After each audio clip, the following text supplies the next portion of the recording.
Good afternoon, and welcome to Fridays at 1. Thanks for joining us today. Fridays at 1 is sponsored by the Lifelong Peer Learning Program, or LP Square, at the CUNY Graduate Center. My name is Carolyn Setlow. I'm one of about 300 members of LP Square. I also co-chair the committee that plans our Fridays at 1 speaker programs. The CUNY Graduate Center is the postgraduate degree conferring institute within the City University of New York system. Our campus is located in Midtown Manhattan. LP Square is a non-degree program of the Graduate Center and a vibrant peer learning community of adult learners. Our campus is located in Midtown Manhattan, as I said. Admitted members teach and learn from each other, in addition to organizing activities and other special events like today. If you are retired or semi-retired and would like to learn more, please visit www.lp2nyc.org. Click Join Us and submit your contact details to receive some more information. Again, that's www.lp2nyc.org. We offer Fridays at 1, our speakers program, about 6 times during the academic year.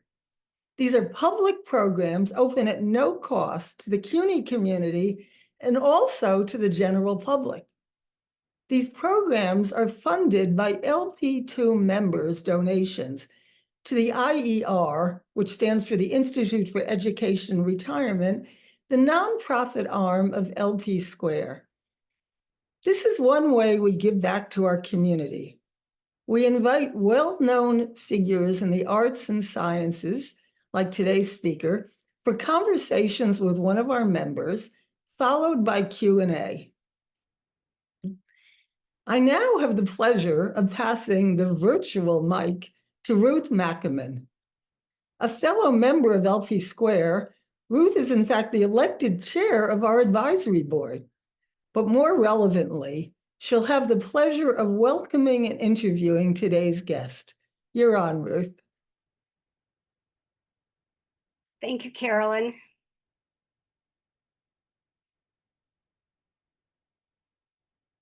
Good afternoon. My name is Ruth Mackaman, and I'm glad to welcome you to today's program about the good life presented by LP Square. This program is being recorded, and a link will be posted in the LP Square newsletter, The Observer. There will be a Q&A at the end of the discussion. Please click on the Q&A icon at the bottom of your Zoom screen to enter your questions, and you can enter them anytime you have them, and we'll get to them in the end.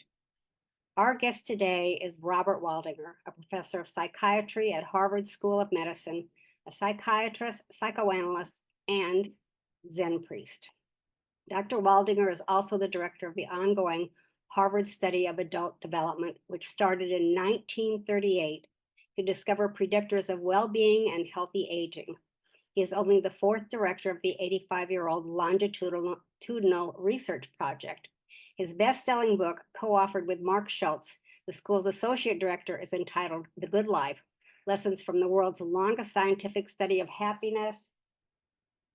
Create a More Meaningful and Satisfying Life is the subtitle. The study and the book are what we're here to talk about today. If you've seen Dr. Waldinger's on YouTube, or read his book, or read the reviews and interviews with Dr. Waldinger, or heard him on television, radio, and podcasts, then you know the secret too about what the most important thing is for your happiness, for your good life at any age. But if you don't know the secret, Dr. Waldinger is here to tell you himself. My sister Julie and Dr. Waldinger have been friends from high school for more than 50 years. We grew up in the same town in Des Moines, Iowa, and I'm really thrilled to welcome him. So I'm going to welcome Dr. Waldinger hereafter, Bob. Thank you. Great. Thanks so much, Ruth. It's an honor to be here. And what I'd like to do, the way we thought we would do this today, is I would spend some time talking about this whole study of happiness, how we think about well-being. And then Ruth and I are going to chat together, and then hopefully all of us will chat together, and you'll have questions and thoughts that you bring into the discussion. So let me start. I'm going to start by sharing my screen. Let's see. And if you could just let me know, perhaps Ruth or someone, if you're seeing the right things, then I'll. Yes, it looks good. Okay, good. All right. So let me start by talking about this whole endeavor of being a happiness researcher. Nobody would think of studying happiness as a legitimate scientific endeavor until about 30 years ago. Everybody assumed that if we were getting richer as a society, if gross domestic product was increasing, that we were getting happier. And then somebody decided to actually look at this. And what they found was that both in the US and in other developed countries, as wealth increased, happiness would either flatline or it would decrease. And so people began to wonder, well, what does a good life look like? How do we understand who is happy and why? What makes people happy? So now the United Nations has a World Happiness Report, which you can actually download every year. There's a World Happiness Report, and they publish the results online. And what they do is they send scientists all over the world, and they ask the question, what do you need in order to have a good life? And what's interesting, first of all, they ask people from all cultures, all age groups. And what's interesting is that the results are remarkably similar around the world, all age groups, and year after year. So what are those core elements that keep coming up in the research? Well, of course, material well-being matters. So having our basic material needs met, having housing and food security, and being able to educate our children, all those basics are very important. What that means is that having your basic economic needs met, that contributes to happiness.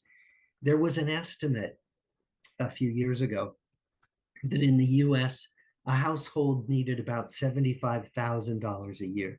Now, I think probably in the New York area, it's higher. But the idea is that there's a kind of threshold. And beyond that threshold, you can make 100 times more money and you won't get that much of an increase in happiness. So if that's the case, if wealth doesn't really make us happy, what are the things people say they need in order to have a good life? And these things won't surprise you. People say they need social support. They say they need to be able to expect to have healthy lives, which means access to decent health care. They need freedom to make big life choices. And as we know, that differs depending on where we live in the world, and even now in where we live in the United States.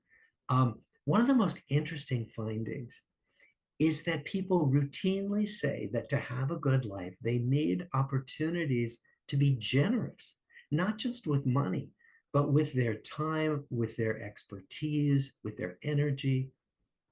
And then finally, people say they need trust. They need to be able to trust their neighbors and also their governments. So that's what people say are the elements of a good life. Now, when we go ask young adults, 20-somethings, what are you going to prioritize as you start out on your adult life? What are you going to prioritize in order to be happy?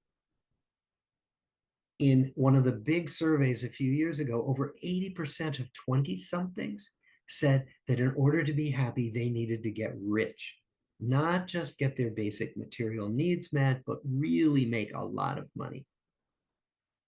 Over half of 20-somethings say that they need to become famous in order to be happy. which is a very strange goal if you think about it, to have lots of people know your name, but not really know you at all.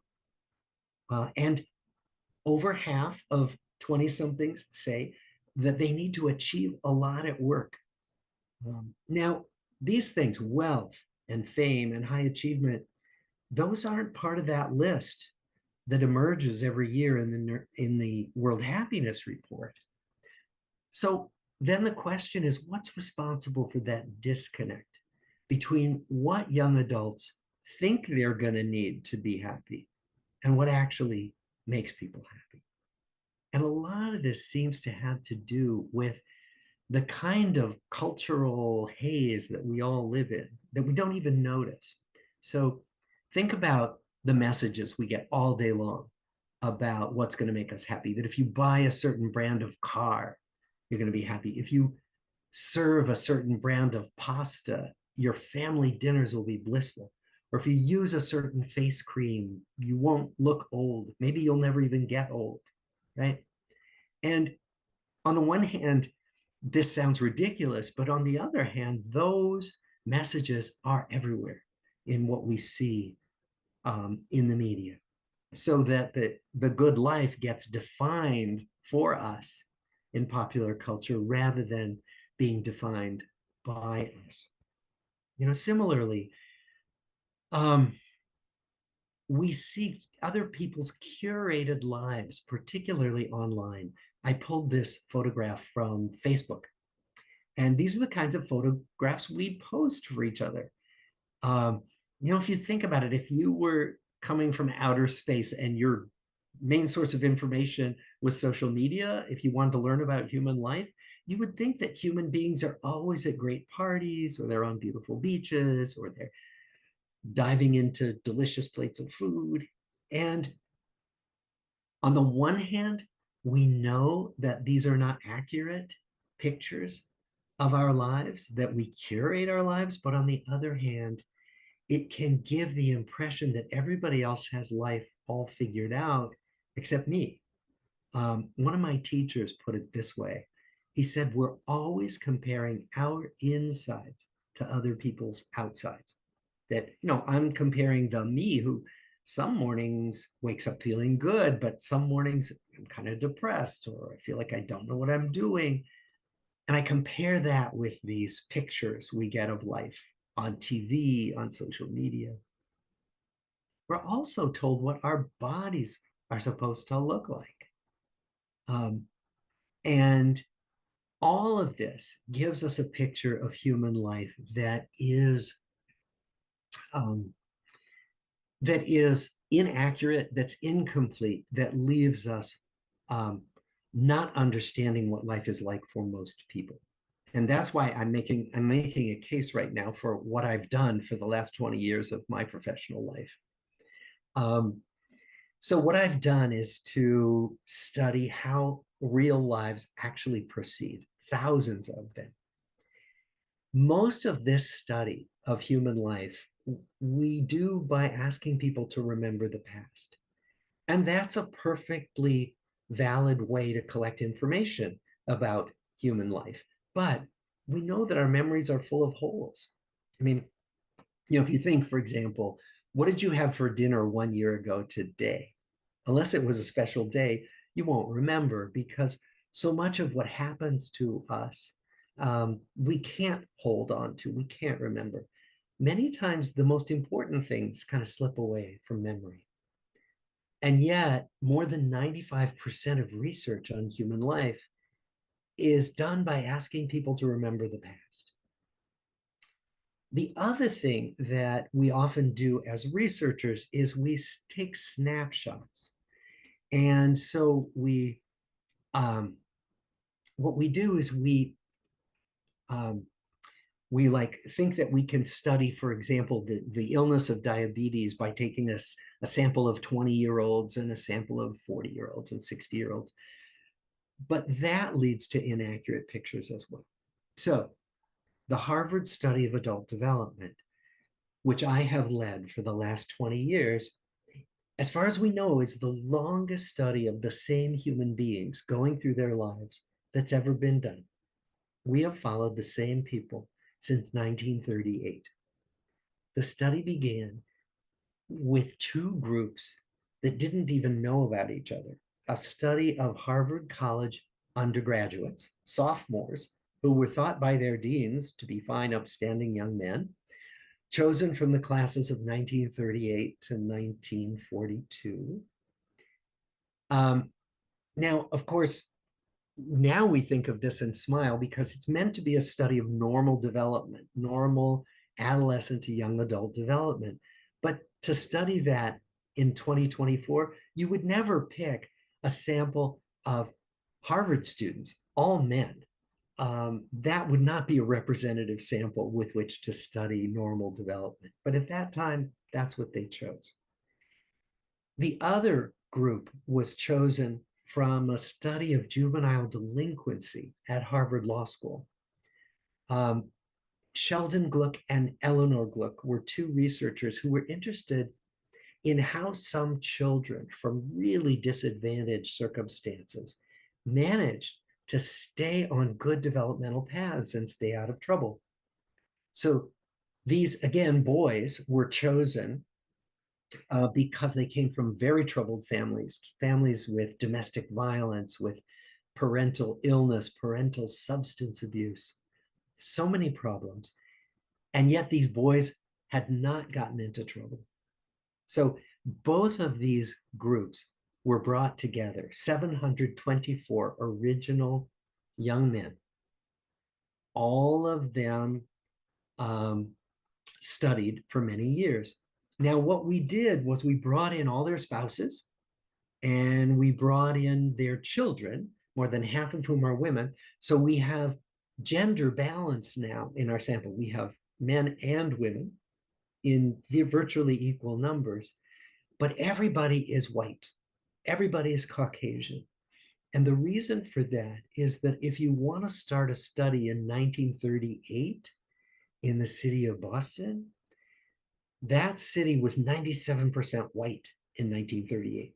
The waves of immigration of people of color didn't come to the city of Boston until after World War II.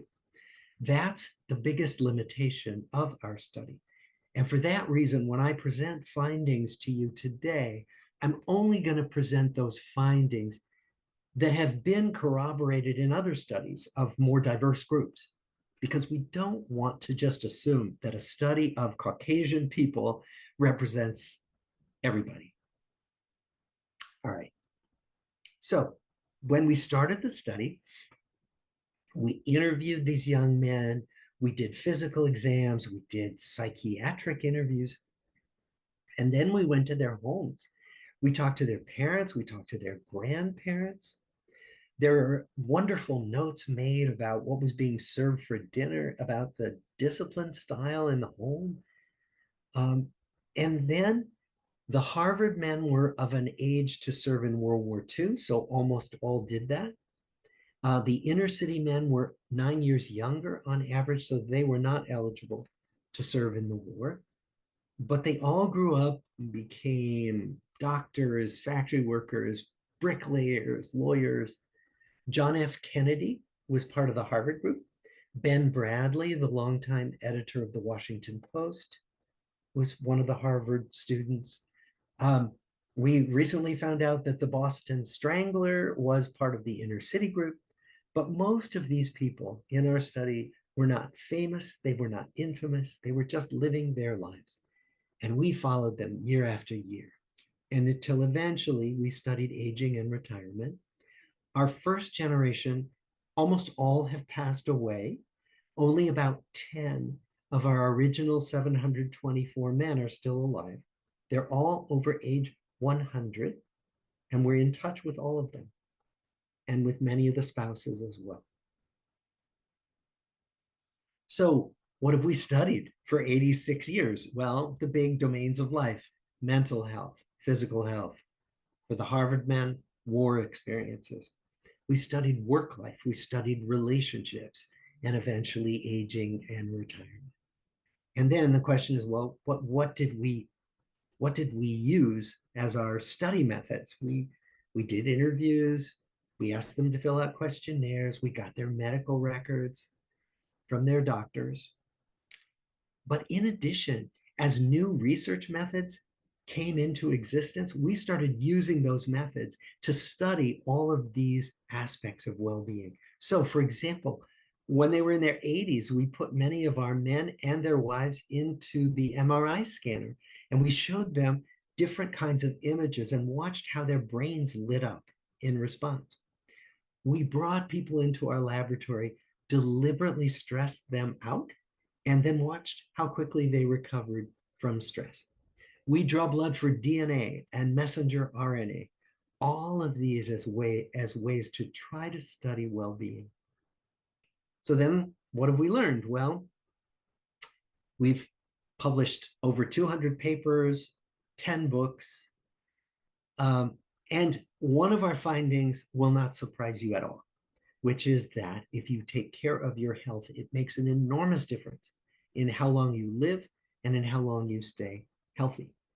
That was not a surprise in the 1970s and 80s when we really began to see these findings dramatically. What was a surprise was something that we didn't at first believe, which was the finding that the people who aged well, the people who stayed healthy the longest and lived the longest, were the people who were most connected to others.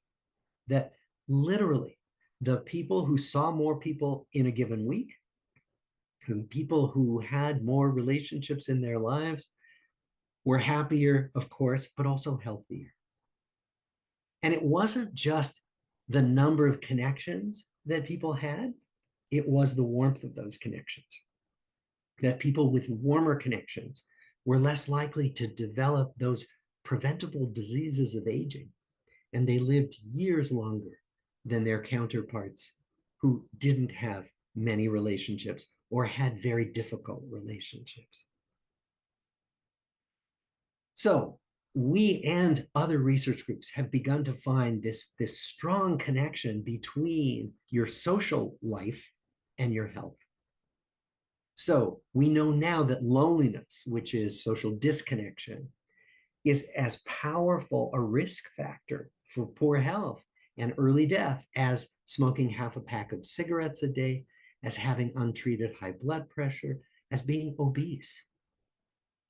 We also know that being in an intimate relationship keeps us alive. Married men live 7 to 17 years longer than unmarried men.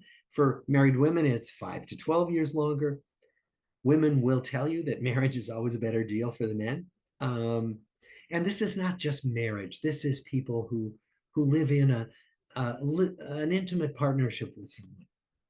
The other thing we find is that social activity protects our brains, that the people who are more socially connected have later onset of cognitive decline, if they get cognitive decline at all, and that the cognitive decline proceeds more slowly if they're more socially connected. These are powerful findings confirmed by many other research groups, not just our own. So I've told you about the importance of relationships. There's also the truth that loneliness is now an epidemic in our society, and not just in the US, but really all over the world now. But for example, last year when the Gallup organization stopped people and asked them, were you lonely yesterday? It's a very specific question. 17% of adults in the US said they were lonely a lot of the day before they were asked. And the loneliest age groups in the US are adults under age 30 and people in low-income households. I think many of us are surprised that younger people are more lonely than older people, but it turns out to be the case that actually younger people are more isolated in many ways, even though it looks to us older adults like they're all happy gathering in groups. And similarly, low-income households are are lonely, probably because these are very stressed households where people often have to work 2 and even 3 jobs to make ends meet and don't have time for much social connection. So how does this work? Because the reason we didn't believe this finding at first is it didn't make sense to us how our relationships could actually get inside our bodies and change our physiology. So in the last 10 years, we've been studying exactly how this happens, and many other research groups have been doing the same. And what we find, the best hypothesis, is that social isolation is a stressor, loneliness is a stressor, and that good relationships help us calm down from stress, help us manage stress. So we know that people who are more stressed have heightened cardiovascular reactivity. Their immune systems don't work as well, so they're more prone to infection and to cancers. They have chronic inflammation, which breaks down not just our coronary arteries, but our joints. So these are powerful connections that could explain how relationships might either be protective or damaging if we're lacking relationships or we have very acrimonious relationships. Now, one of the things that we love to do is ask the same questions over time when you follow people over time. So in this case, I'm presenting the results of asking people questions about marriage, the same 6 questions that we asked 8 different times over 50 years. And what we find won't surprise you, that people are most happy in their relationships when they first get together. And then we find that relationship satisfaction goes down when the first child is born, if the couple has children. And it doesn't go back up again until the last child leaves home. In addition, we find that marital satisfaction only goes down again if children come back to live at home. Now, you could also think from what I've said that relationships have to be warm and happy all the time and no conflicts. But in fact, no relationships are without conflict, no relationship of any consequence. At one point, we brought our couples into our lab and we asked them to have an argument with each other while we videotaped the argument. And we asked them to argue about things they normally argue about. Could be housework or sex or childcare. And we videotaped their arguments. And then we had researchers rate their expression of emotion during the arguments. And we thought that the couples who were more angry, more visibly angry, would be the couples who were less satisfied and were less likely to stay together when we checked in on them a few years later. It turned out it wasn't how angry people got that determined satisfaction or stability of the relationship. It was whether our researchers could see on the videotape that people expressed some affection and some respect for each other, even when they were having an argument. And so that's an important finding in terms of understanding what a good relationship involves, which is a bedrock of affection and respect. So the other thing we get to learn about is how we spend our discretionary income. There was a series of questionnaires from a research group at University of Rochester where they asked people, do you spend your money on material things or do you spend your money paying for experiences? So material things like, buying a new piece of clothing that you don't really need, but you'd like to have. Buying a piece of jewelry, buying a new flat screen TV like the one behind me. So do you spend your money on those things or do you spend your money on experiences like, I don't know, tickets to a soccer game or to a museum or a family vacation? And what they find won't surprise you, that the best things in life aren't material things, that we are happier when we invest in experiences, and they make us happier for longer compared with investing in material things. So again, we ask, well, why? How does it work? Well, material things just beg for comparison. So if I bring home this flat screen TV and I'm very excited about it, then I go to my neighbor's house and find that She has a bigger flat screen TV. That when we compare ourselves to others, we are less happy. There's good research on this. And material things beg for comparison. On the other hand, experiences can't quite be compared. I mean, my trip to a football game isn't like anybody else's. My vacation in the Caribbean isn't like anybody else's. They don't lend themselves to comparison in that way. The other thing, and this is taking my niece to a performance of Blue Man Group. I think they have it in New York too, but they have it in Boston. And what we know is that when we pay for experiences like tickets to a performance, that often we do it with people we know, or we meet new people, or both, and that it strengthens our relationships. So that's another way that experiences, investing in experiences, seems to be more contributory to happiness than material things. All right, now I've told you about the importance of relationships, and now I'm going to tell you the bad news, which is that we are investing less and less in relationships. Some of you will recognize this title, Bowling Alone. It was the title of a book by Robert Putnam, a political scientist, who looked in the 1980s at how we in the United States, how much we invested in what he calls social capital, meaning in other people. How much do we invite people over to our houses? How much do we join clubs, bowling leagues, for example? How much do we go to houses of worship? How much do we have family dinners? And what he found was that starting in the 1950s, our investment in other people went way down. And when he went back in the early 2000s, he found that over the previous 25 years, it had all gotten worse, that we were going to fewer club meetings. We were eating together as families less and less often. We were having friends over less often. And one of the things Putnam asked people was, is there anyone who you can confide in? And what he found in the 1980s was that 12% of Americans said there was nobody they could confide in.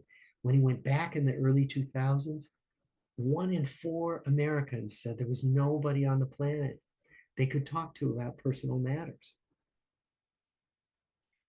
One of the things we know is that the digital revolution has accelerated these trends, that are these screens that are so wonderful take us away from each other. I mean, I think about my wife and me. We will go down to the kitchen in the morning, and I'll realize that, you know, she's on her phone looking at her email, and I'm on my phone, you know, looking at the news, and we've hardly looked at each other, let alone said good morning. And this is commonplace. You've probably all been at restaurants where you see people at tables sitting around on their phones, not even looking at each other, sometimes texting each other around the table. It also, our screens take us away from the natural world. And we know that the natural world is a source of well-being.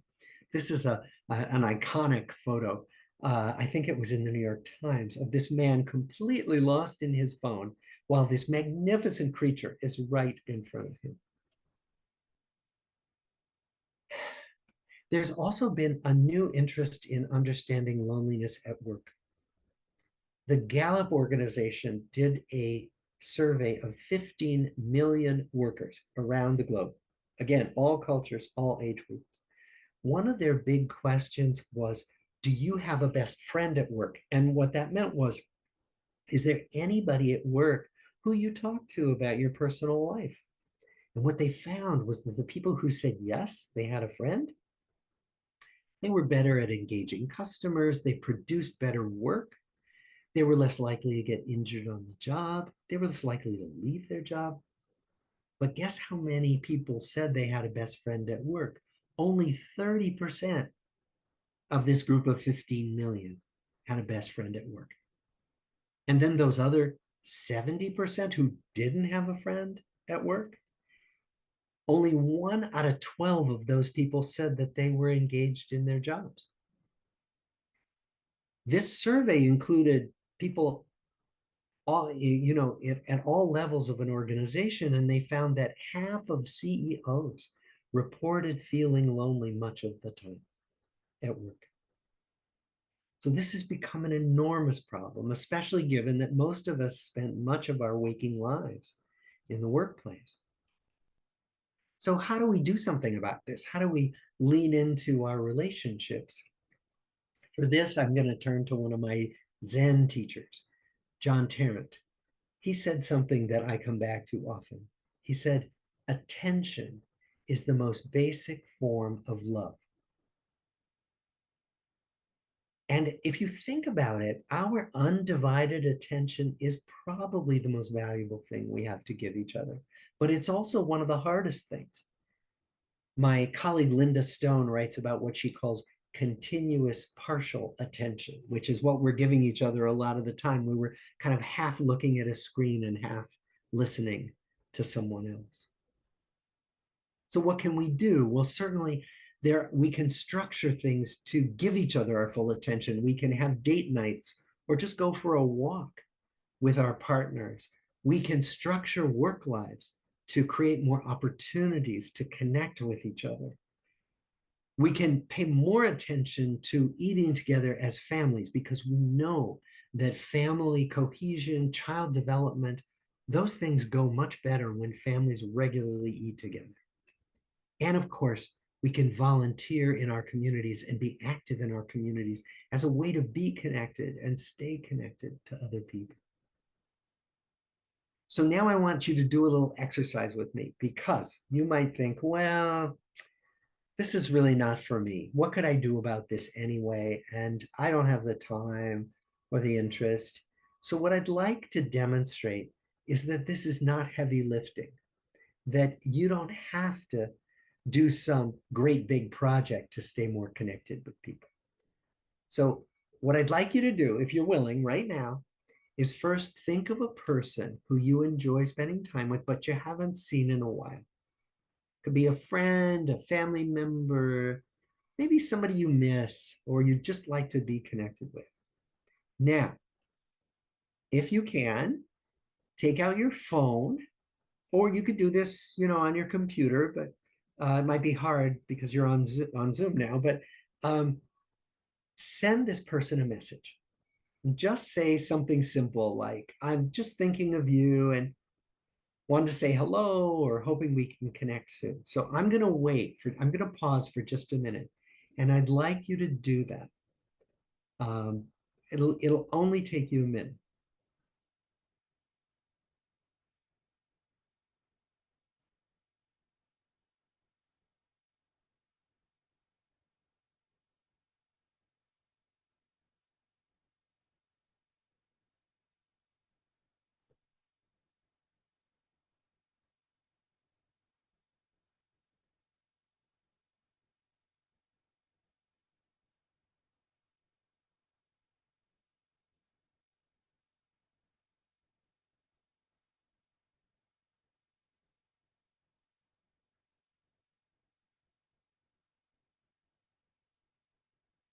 All right, so while you're finishing up, what I just want to emphasize is that these are small actions because the people in our longitudinal study who stayed the most connected to other people were the people who did this kind of small action, but they did it regularly, every day, even more than once a day. And you can add this kind of connection to other things you're already doing. Maybe you go for a walk and you make it a point to talk with someone on the phone while you're taking your walk. Maybe if you commute to work, if you're not retired yet, maybe when you're on the subway, you connect with someone, you send them a note, or you make a phone call rather than just being lost in scrolling through media. So doing these kinds of small actions and setting up times regularly to get together with a few people are the ways to stay in touch without exhausting yourself.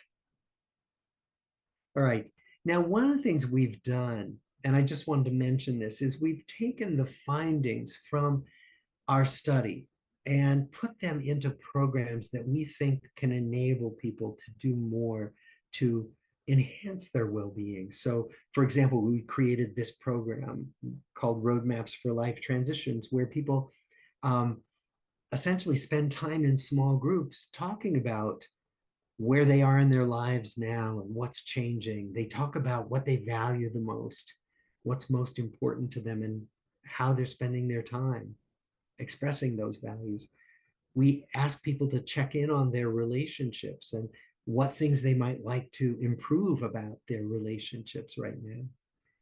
We ask people to think about life transitions, big transitions that are happening all the time. I mean, anything from getting a job to getting married to retiring to having your first grandchild, for example. And we talk about ways to respond to challenges, because research tells us that there are some ways to respond to life's challenges that work much better than other ways. So that's just sort of a description of how we're trying to take some of the findings from our research and put them into programs that people can actually use to improve their lives. So I'm going to end now with just these simple take-home messages, which I hope you've received, which is that human connection is certainly a major source of happiness, but also a source of physical health. That technology can connect us, but it also has the power to isolate us. And that we really need to structure our lives actively to combat isolation, because otherwise the path of least resistance is to become more isolated. That we're seeing this now all over the world, and that there are steps we can take to make sure this doesn't happen. So that's the end of my formal remarks, and here's a website if you want more information, or you want to be in touch about anything. That's the book that Ruth was talking about, if you're interested in a deeper dive into some of these things I've been talking about. And now I will stop sharing my screen, and I think, Ruth, you're going to come back and we're gonna chat. Hi, Bob. Here I am. Hi. I'm waiting to get a response to the text I sent to my friend Hannah. I haven't seen her in a long time. Yes. People all over New York City are checking their phones, so I hope everybody hears from their long lost friends. And you know what I'd love to do if we have time in the question and answer is to ask people if they got any responses. Right, right.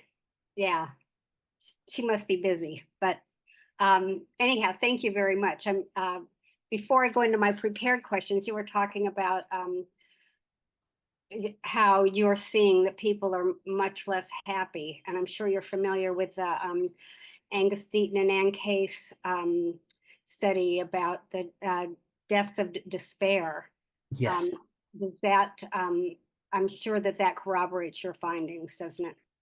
Well, it does. And the deaths of despair have a lot to do with social isolation. They have a lot to do with feeling like you have no purpose, that you don't matter in the world. And we know that there are many people who are following leaders who promise to take care of everything for them because they're feeling isolated, disenfranchised, forgotten. And that this is a very powerful effect that we're seeing in our own culture and in many cultures. Right, and it's going to be something we're going to have to be dealing with for a long time. I'm sorry. Yeah. Back in 1938, they probably never expected this. They didn't expect this, but there was, think about the Great Depression and the despair there, and how people managed to get through it in all kinds of different ways. Right, all the way up through COVID, we've had a number of crises, and it won't be the end of it. Yeah. Okay, so was George Vaillant the director before you? Is that how you pronounce it? Exactly. Valiant, he pronounces it. Valiant. Okay. He said when the study began, nobody cared about empathy or attachment, but the key to healthy aging is relationships, relationships, relationships. So by the time he came in, they were finding they were having these findings back from 1938. But what do you think the original originators of the originators of the study set out to find, or expected to? Well, I have a story about that. So the Harvard study, which was at first separate from the inner city group, the Harvard study was funded by W.T. Grant. Some of you may remember W.T. Grant department stores. They were like five and dime stores. They were like Woolworths. And Mr. Grant wanted to find out what were the characteristics that made for good department store managers. So that's why he funded the Harvard study. He didn't find it out, but the people who the physicians and scientists who did start the study wanted to study what makes people thrive, because what they said was so much attention is devoted to what goes wrong in human development that we want to learn about what goes right and what are the conditions that foster what goes well in life. And that was the same with the inner city study. And at the time, it was, both were radical, this aim to study what goes right in life. Oh, well, that's a good summary of what they were looking for. They weren't looking for what went wrong, but what went right. Yep. You were talking about the early questions. In your book, you say that one of the questions that was there for 40 years was, "Are you ticklish?" I know. Maybe people who are ticklish laugh more and are happier, but we don't know. Ruth, it's a wonderful example of how we look back at those questionnaires and we don't know why they asked that question. Yeah. So I have those data. If anyone wants to use them, they're welcome to. We know whether people were ticklish or not. And you probably know something about them in their later lives, and maybe you could get a Nobel Prize. I don't know. Absolutely. Okay, now when you were asked to be the director, you were not sure you wanted to accept it. You thought you had doubts about the relevance of of these lives and the quaintness of some of the research. But after you read a few of the files, you were hooked. Yeah. Why were you hooked? Well, okay, imagine getting a stack of documents literally like this. They put it on the desk in front of you and you flip through and you start looking at what somebody said when they were 19 years old about their hopes for life and what they were worried about. Does this girl like me or not, right? And then you start flipping through and you realize, okay, what happened to them after World War II? And you get to look at what they were like in their 40s. And I don't know if I'm being a good parent. And then you look at retirement and I don't know what I'm going to do when I don't go to my job every day. And you flip through and you see a human being talking about what's most important to them. And I was completely hooked. And I said, okay, I know it's big and messy, but I want to do this. I want to study these lives. Yeah, well, I thought that the case studies that you had in your book were very good. If I have time, I'm going to ask you about a couple of them. Okay. Let's see. These people who were studied, I know that the 14-year-old boy said that they didn't know why anyone would want to pay attention to their boring lives, and I know that the Harvard men never said that. But do you think that being part of the study might have improved some of their lives by the attention that was being paid? Yes. So we asked people at one point, how has being in the study affected your life? And some people said, not at all. Some people said, your questions are a damn nuisance. Like they literally said things like that. But most people said, it made me think about my life regularly. I knew that you were going to come back with another questionnaire and ask me what I thought about how my life was going. And it made me more intentional about how I was living my life. And so, I think, Ruth, what your question is pointing to is that we influenced the lives of these people, we're pretty sure, many of them, just by studying them. I think so. Yeah. Yeah. Well, so it's already paid off big time, I'm sure. Okay. And that's why many of them, our response rates, like when we ask the children, would you participate with us? 85% participated with us. That's unheard of. And it's because it became such an important part of their parents' lives. And the wives also, and you brought in the wives. When did you bring them in? 2002, when I started, Okay. I said to George Valiant, I said, George, we have to bring in women. We have to do this. And many of the wives said to us, it's about time you did this.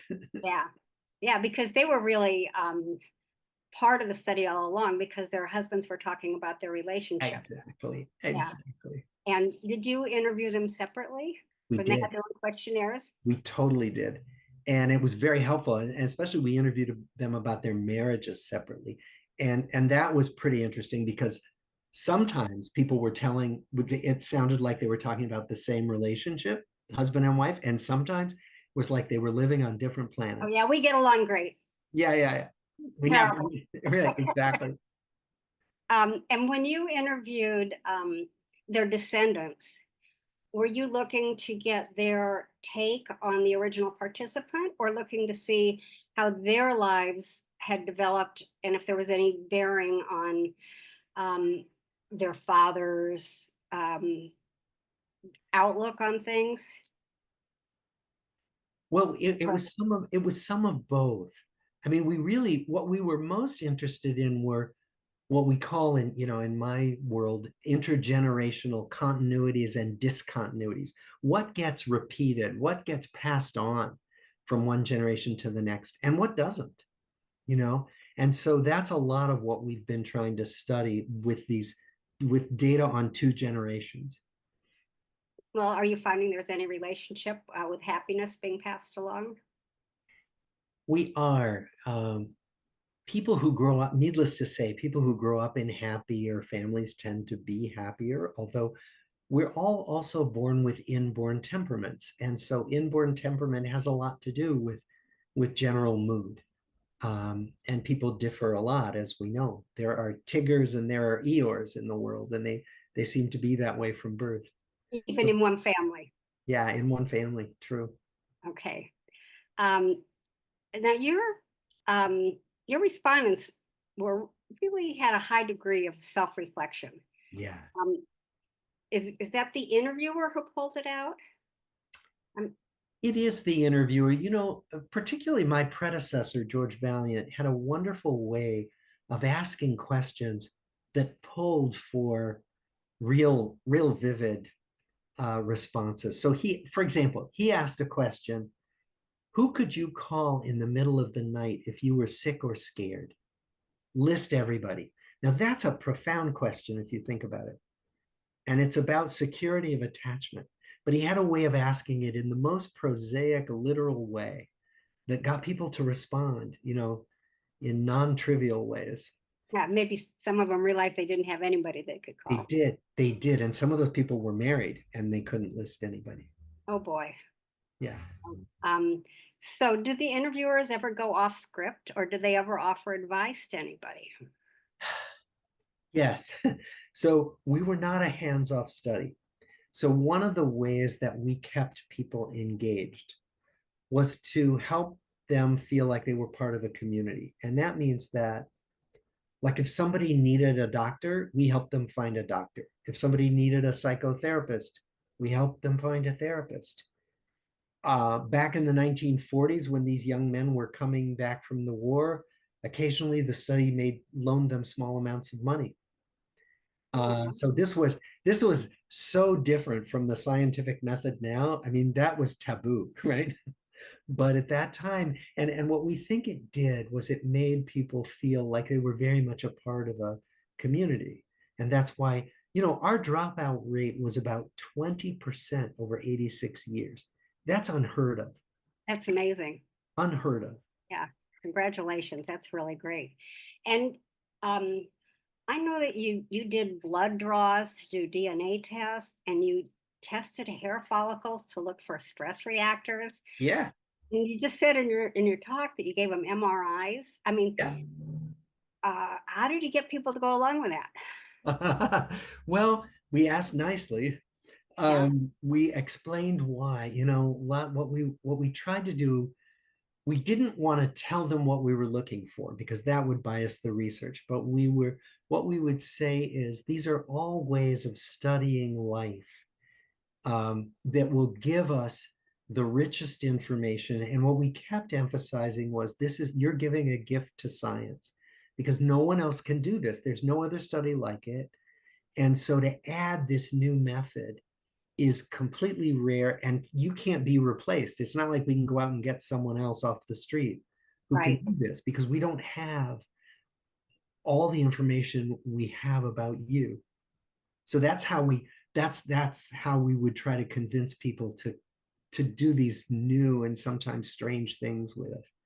Yeah, and I'm sure you have some people who push back, but Oh, of course. sounds like by and large, it's helped everything keep going.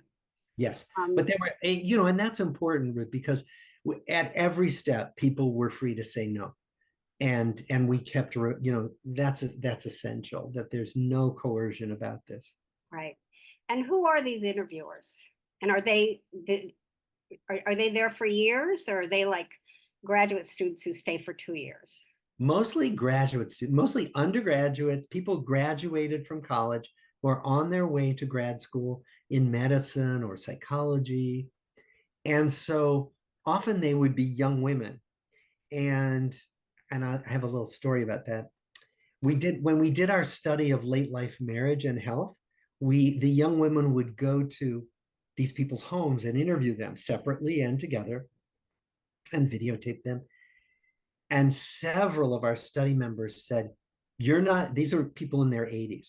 You're not asking us anything about sex. Why not? Don't you think we have sex? And so our 20-something young women came back and said, they want us to talk to them about sex. And they would say things like, I can't do that. That's like my grandparents. And did you do any of the interviews? I did not. I have met with some participants, but I don't do the interviews because I'm the investigator, which means that if I make up the questions, the danger is that the way I ask the questions will get me to find what I think I'm looking for, that will bias me. So the person who makes up the questions, who formulates the hypotheses, is not supposed to be the person who asks the questions and here's the answers, if that makes sense. Yeah, that does. But the questions are evolving. Of course, you Oh, don't have any more originals from 1938, but you do have new people, but you're not asking them if they're ticklish, this many years later. exactly. So for example, we just finished a wave of data collection on the second generation. They're all baby boomers. We asked them, we were interested in their social media use, which of course wasn't asked 20, 30 years ago.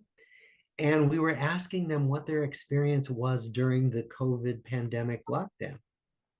So what we try to do is we ask some of the same questions, but we also try to ask questions about new big things that we think are affecting people's lives. Did you ask the Harvard group about their experiences in the war? We did. And actually they were prescient, the investigators back then. In 1946, they did elaborate study of the men who came back from the war, including they asked detailed questions about exposure to combat, symptoms of post-traumatic stress, even before that was a defined disorder. And so we have very good information, and we've published several papers about that. Yeah, I imagine that's been very helpful to the scientific community. Yeah. Okay, I just wanted, as I said, I really enjoyed the case studies. There was this one guy who you called Sterling Ainsley, who's who who had a loving mother, but and an abusive father, and she was committed to a sanitarium. And his sister Rosalie, had cared for him all this time, and he eventually got um, the other children went with his sister when the household broke up, and he went with um, an aunt or a neighbor. Mm-hmm. And he used to talk about them fondly in his interviews. And then he stopped talking about them. And in the very end, somebody asked him about Rosalie, who he used to love. And he said, would she still be living? He Yeah. hadn't, I mean, did anybody ask him, what's wrong with you? Well, I think what you're pointing to is what we see, which is that he was traumatized. I mean, when you lose a mother, when you get separated from your siblings who you adore, who you're attached to, that trauma doesn't go away. And I think what must have happened, what we're sure happened for him, was that he could say the right things like, "Oh, sure, I love my family," but he basically lived his life by not getting attached to anybody again. Right? He said, it's too painful. I'm not going to risk that again. And I'm not going to stay in touch because this could be torn away from me at any moment. And we see that a lot, that people who've been traumatized and suffered big losses often have difficulty risking intimacy again, risking connection. Even with someone who had a good influence on his life. I found that really compelling. Yeah, yeah. I'm about ready to turn over the Q&A, but one thing you haven't mentioned is lifelong learning. Do you think that helps you age? Yes, yes. And I haven't been paid to say this, that we know that actually continuing to learn new things is a factor in healthy aging, in both physical aging and cognitive aging. So the recommendation, it doesn't matter what you learn. I mean, you could be learning theoretical physics, or you could be learning to be a welder, or you could be learning to garden, anything. Um, but challenging the brain with newness is Right, what seems to be, it gets the brain to keep forming new connections. right. So And you guys are doing just the right thing. that's what I think. Yeah. So thank you. And now I'm going to look at the Q&As. And the first one is from Ellen Sills Levy, who's the co-chair of Fridays at One. She said the Wisconsin longitudinal study using a population of 1957, you're nodding your head, Yes. Wisconsin high school graduates is another well-known life course study. Yep. This study is also biased by its overwhelmingly white population, but does provide a different geographical sample. Are your results and those from the Washington study similar? They're very similar. And in fact, we worked with the Wisconsin Survey Center, which grew out of the Wisconsin longitudinal study because they had good experience um, interviewing people all over the country, because the Wisconsiners moved, many of them, and our people moved all over the country. And so we needed an organization that had experience with that. Um, and you're right that geographic diversity does matter. Um, and we didn't have everybody was in Boston, except the Harvard guys came from all over the country, and many of them went back home to where they were from. Um, and but I think you're right that the question is right on target, which is it's not just racial or ethnic diversity that we really want to sample and think about. We want to think about geographic diversity. Certainly, we want to think about social class, because it plays a tremendous role in shaping our well-being. Okay, thanks. And now I have a couple of questions from Bernie Belkin. He said, do you have a marital satisfaction graph for childless couples? Oh, I wish we did. It's a great question. The reason we don't is that most of our folks had children. It was kind of an era when that's what you did. Right. And I think the choice not to have children is a more common one, and so there were some couples who didn't have children, but there weren't enough of them for us to really study in any systematic way. There would just be anecdotes. Okay, maybe the grandchildren will contribute to that one. Oh, I think so. I think people of that generation are very different in their childbearing Right, habits. and marriage also. Yeah. Judy Zaborowski once says, I'm curious about divorces. Were they included in the study? They were included in the study. And, as you know, in the World War II generation, divorce was more unusual, but we still had plenty of divorces. One of the interesting things we learned, we looked at it, was that among the couples who got divorced, one or both partners was alcoholic in half the cases. So alcoholism was a factor in a lot of divorce, and it still is. Yes. Yeah. Oh, that's very interesting. Okay, I have two questions that I'm going to meld together about philanthropy. The first one is from Bernie Belkin. In terms of spending money, how does philanthropy rate? And from Carol Sterling, can you elaborate more about the generosity issue? Can you give examples of how this plays out? For example, volunteering, etc. Yeah, yeah. Well, a lot of it has to do with what Erik Erikson called generativity, meaning taking care of others, particularly the younger generation. But it can be people, older people, so that people who take care of others, whether it's through philanthropy or through literally taking care of a family member who lives in your home and everything in between, that those people, that it's very gratifying in a lot of ways. Caregiving, that hands-on caregiving is also exhausting, but um, but people often feel a sense of purpose when they take care of other people. And so those of us, who find causes that we care deeply about and want to further feel satisfaction from giving money because those causes are going to be supported by something we've given. And similarly, what they talk about in the health and retirement survey, it's a big study out of University of Michigan, is that everybody needs to feel like they matter. And it becomes more and more a question as we get older, particularly among retirees. One of the big questions is, do I still matter in the world? And helping others is one way to feel like you matter. Thank you.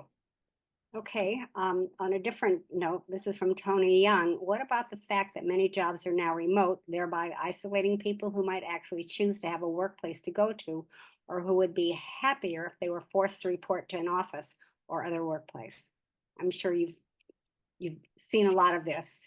Yeah, we've seen a lot of it. And I don't think anybody knows the answer to that question, because people like the flexibility, the personal flexibility they get from working at home.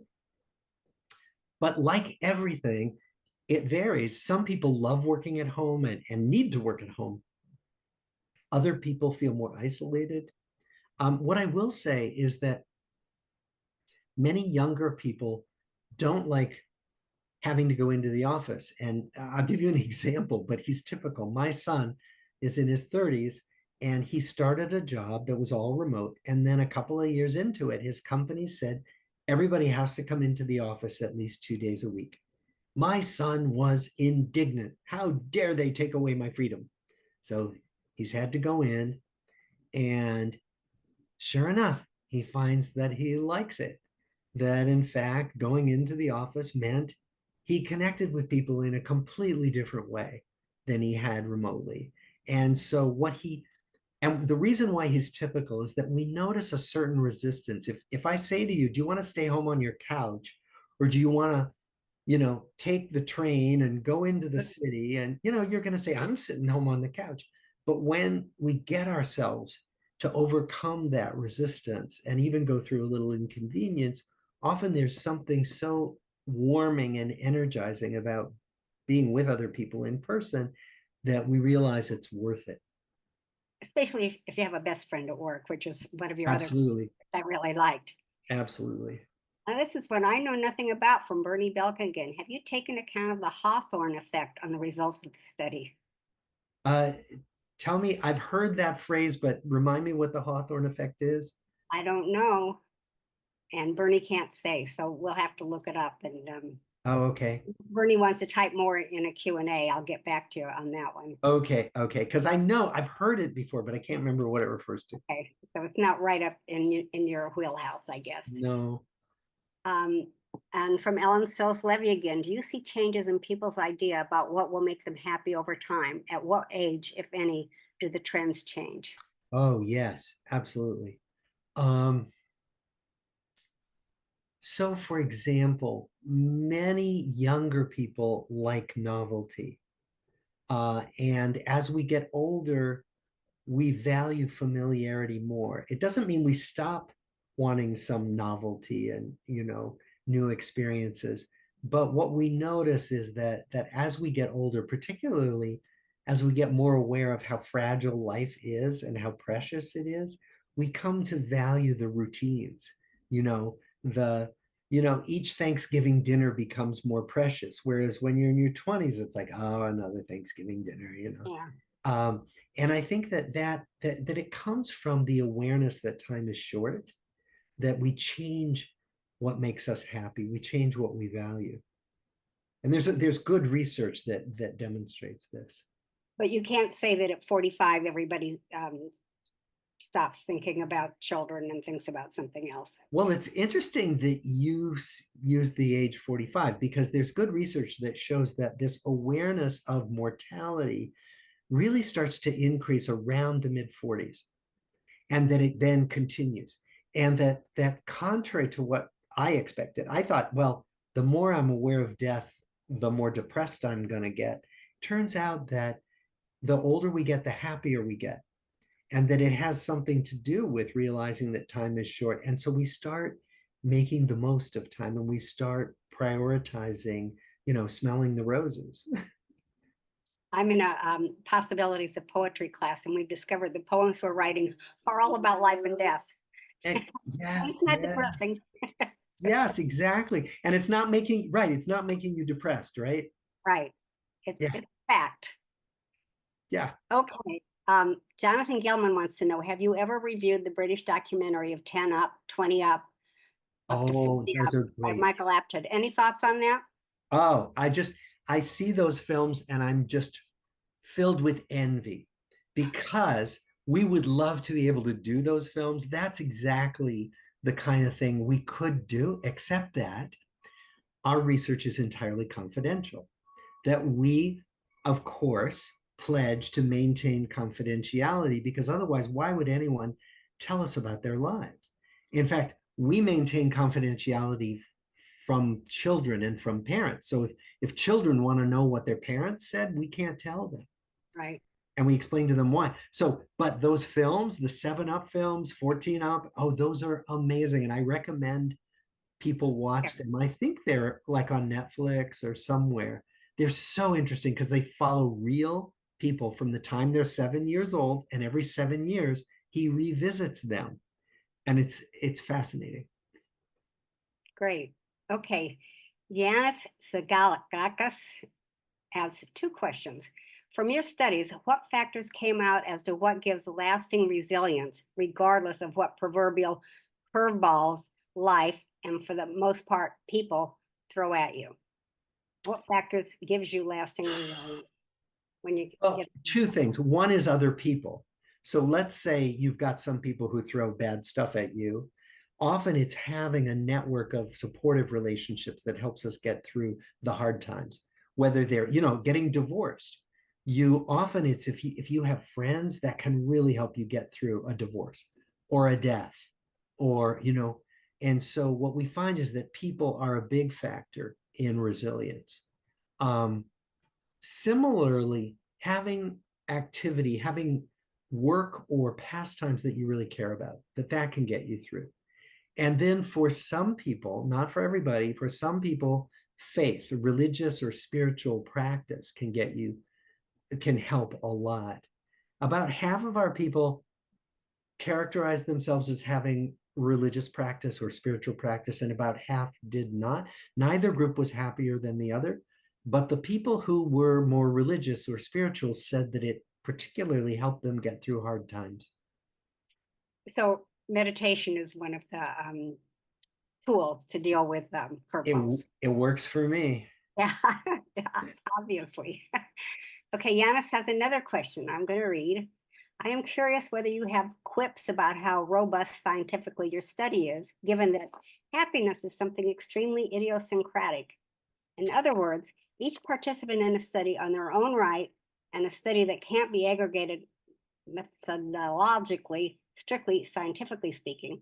How do you respond to this criticism, which is also criticism of qualitative methods and experimental design in the social sciences? Did you get that? I did get it. And you're absolutely right. In fact, the editor of the New England Journal once referred to our study as the biggest fishing expedition in the history of science. Well, So she was pretty snarky, but the question is a valid one.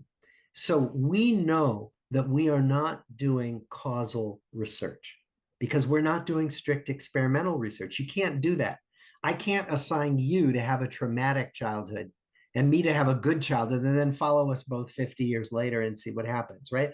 So we are an exploratory study. Now, we are partly qualitative, as the questioner said, but we've also put a lot of numbers to this. There's a lot of number crunching, but we're very clear that we cannot demonstrate causation and that only strict experimental studies of very particular design can do that. However, you got to, if you want to study this, you have to work within the limitations of what's possible. And we're always doing that in every field of research. So I would say, yes, those criticisms are valid.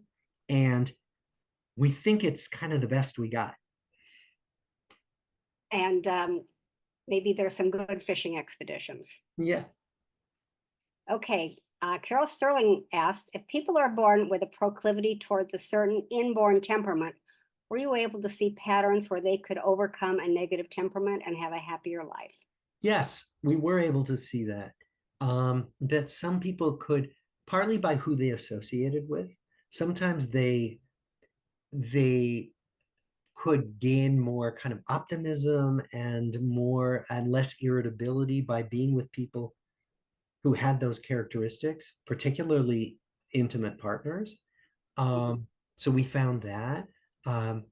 It's interesting. I love hearing the Dalai Lama talk. He said he was a very angry young man and that he has worked hard on his anger.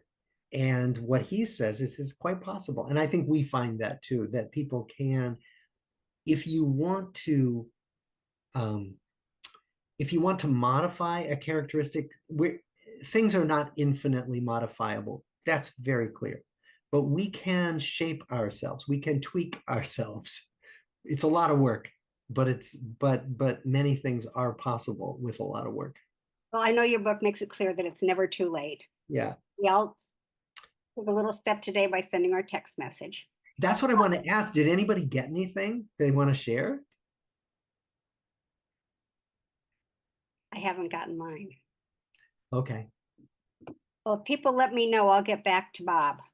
And I have some late breaking news from Jay Fleischman, who says Hawthorne effect means those being studied change their behavior because they are being studied. Oh, absolutely. And we, you and I talked about that. Remember when we asked people, how has being in the study affected you?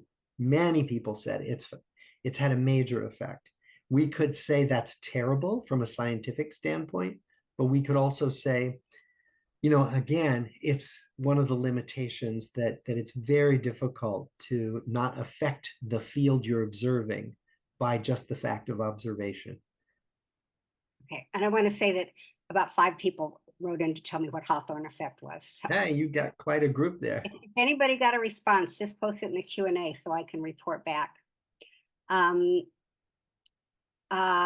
Liz Dalton wants to know if you can talk a little about how movement and exercise affect your outlook.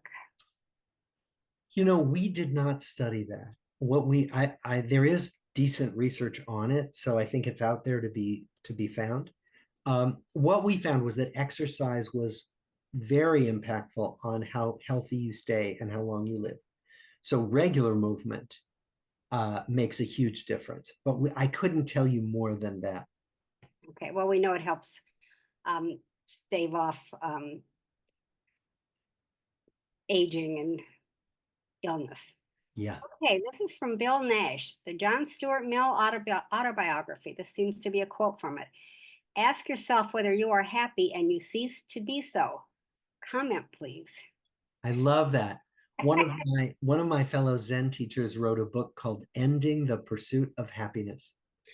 And what he argues, and I think it's right, is that happiness is one of those kind of elusive things. The more you try to grasp it, the more it eludes your grasp.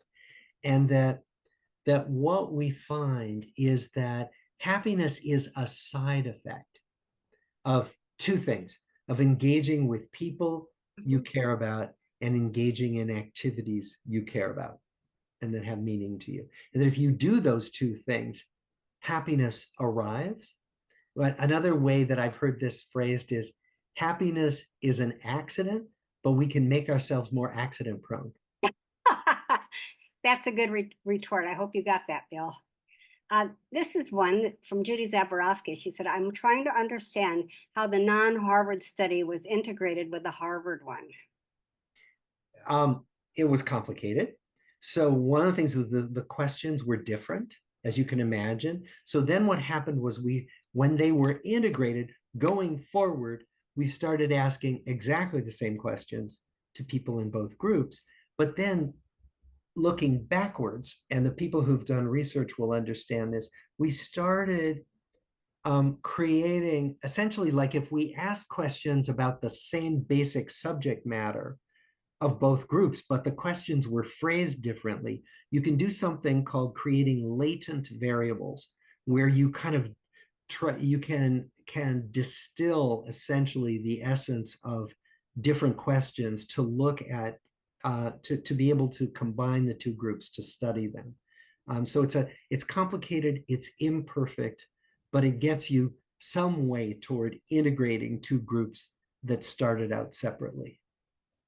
Okay, I think we only have time for a few more questions. Another one from Bernie Belkin. The original participants grew up during the Great Depression. Did that skew the study in any way? Oh, we're sure that it skewed the study. And one of the things we always have to think about is generational effects. That these people grew up during the Depression, that World War II happened, whether they served in it or they were too young, the war was there, right?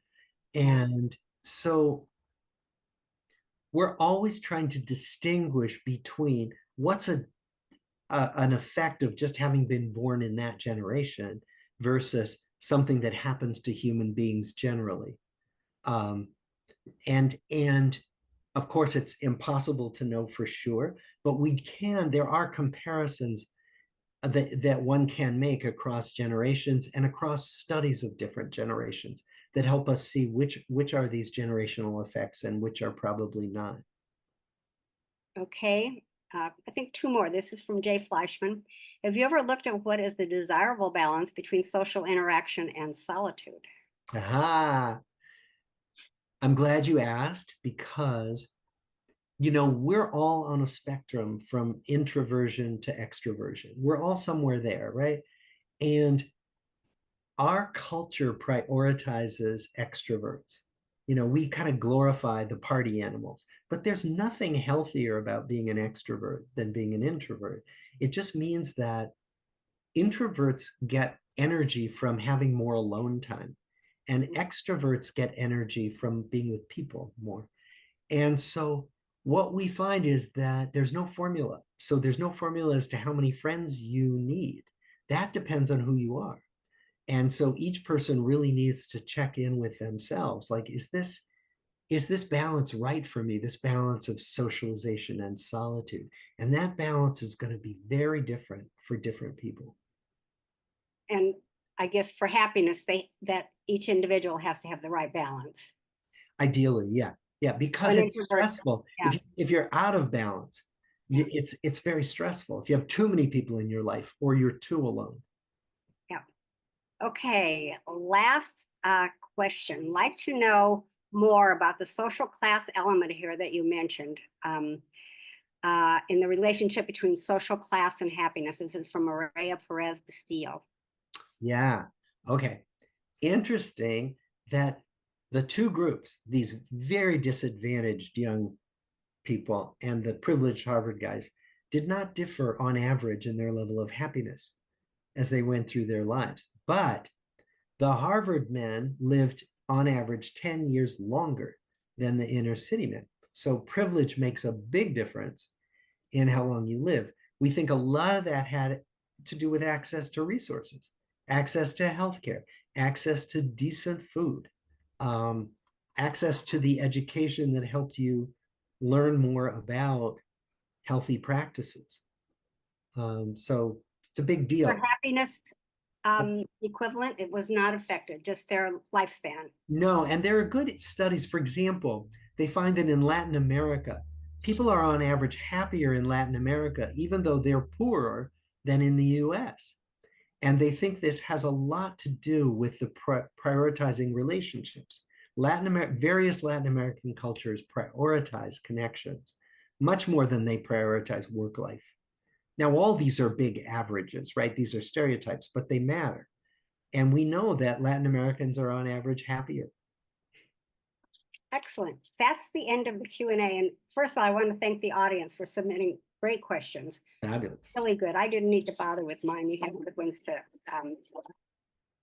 very good ones. So I want to thank everybody for coming, and a special thank you to Bob. And it was really a pleasure talking with you. I really enjoyed this.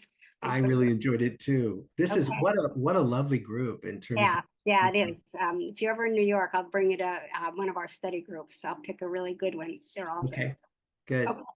So our next Fridays at One session will take place on Friday, October 18th at 1 o'clock. Joining us will be Martin Wolf, Chief Economics Commentator at the Financial Times in London. He has long been considered one of the wisest voices on global economics and political issues.